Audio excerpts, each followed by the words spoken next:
நீங்க இந்த வீடியோவை பார்த்தீங்கன்னா அது கன்சிடென்சி இல்ல. நான் இப்ப சொல்ல போற விஷயம் இப்ப இந்த வீடியோ ஓபன் பண்ணிருப்பாங்களே 90% பேரு இந்த வீடியோவை ஸ்கிப் பண்ணிடுவாங்க. ஆனா அந்த 10% பேர் தான் இந்த வீடியோவை ஃபுல்லா பார்ப்பாங்க. நீங்க எந்த கேட்டகரி? நீங்க இப்ப 2 சாய்ஸ்ல இருக்கீங்க. இந்த வீடியோவை க்ளோஸ் பண்ணலாம், இல்ல இந்த வீடியோல என்ன நடக்க போகுதுன்னு தெரிஞ்சுக்கலாம்.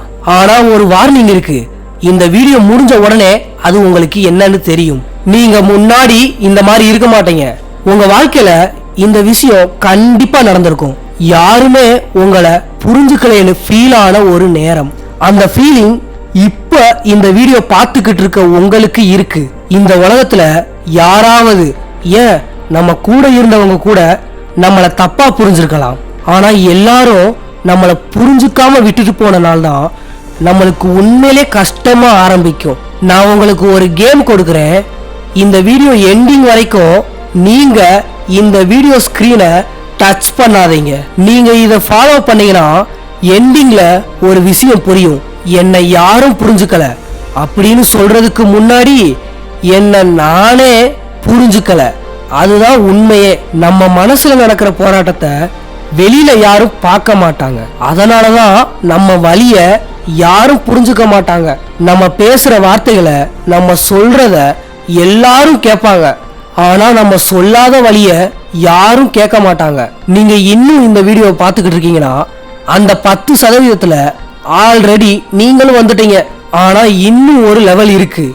அதையும் கிராஸ் பண்ணினாதான் இந்த வீடியோவோட மீனிங்கே தெரியும். ஒரு நாள் எல்லாரும் நம்மளை விட்டுட்டு போயிட்டாங்கன்னு தோணும். ஆனா உண்மையிலேயே நம்ம உண்மையானவர்களை கண்டுபிடிக்க போற ஒரு நாள் அதுதான். நீங்க இப்ப கியூரியஸ் ஆயிருப்பீங்க.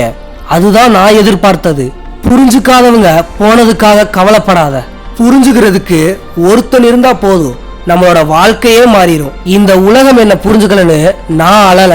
ஒரு நாள் நான் என்ன நானே புரிஞ்சுக்கலன்னு தான் நான் அழுதேன். நான் இந்த வீடியோ ஆரம்பத்துல சொன்னேல, இந்த வீடியோ உங்களை சூஸ் பண்ணுச்சுன்னு. அது உண்மை இல்லை, நீங்க தான் இந்த வீடியோவை சூஸ் பண்ணீங்க. ஒருத்தங்க எல்லாருக்கும் நடுவுல இருப்பாங்க, ஆனா அவங்க ஃபேஸ்ல வெறும் சேட்னஸ் மட்டும்தான் இருக்கும். எல்லாரும் சிரிச்சுக்கிட்டே இருப்பாங்க. அந்த நேரத்துல அவங்க மட்டும் சைலண்டா இருப்பாங்க. நம்ம தனியா இருக்கும்போது அது கஷ்டம் இல்லை, நம்ம கூட்டத்துல இருக்கையில தனியா ஃபீல் பண்ணுவோம்ல, அதுதான் ரொம்ப கஷ்டமே. அதெல்லாம் ரொம்ப பெரிய வலி. யாருக்கிட்டையும் சொல்ல முடியாது, யாருக்கிட்டையும் உதவியும் கேட்க முடியாது. அதுதான் வலியே, மிகப்பெரிய வலி அதுதான். நீங்க இந்த வீடியோல 3 நிமிஷம் இருந்தீங்கன்னா இதுக்கு அடுத்து எவ்வளவு பெரிய பிரச்சனை வந்தாலும் அதை ஃபேஸ் பண்ண முடியும். நீங்க கன்சிடென்சி மெயின்டைன் பண்ண முடியும். அதுவே உங்களுக்கு ஒரு ரியல் பவர். ஒரு ஃப்ரெண்டு கேட்குறான், டேய் நல்லா இருக்கியாடா? அதுக்கு அவன் சிரிச்சுக்கிட்டே சொல்றான், நல்லா இருக்கண்டா. அதுலதான் மக்கள் ரொம்ப உடஞ்சு போவாங்க. இப்ப எதுக்காக இந்த வீடியோவை ஸ்டார்ட் பண்ணீங்க? ஆன்சர் தெரியலையா? மறுபடியும் ஆரம்பத்துல இருந்து பாருங்க. யாரும் புரிஞ்சுக்கலைன்னு ஃபீல் ஆகுற நேரம் உங்க வாழ்க்கையில நீங்க உங்களை கண்டுபிடிக்க ஆரம்பிக்கிற நேரம்.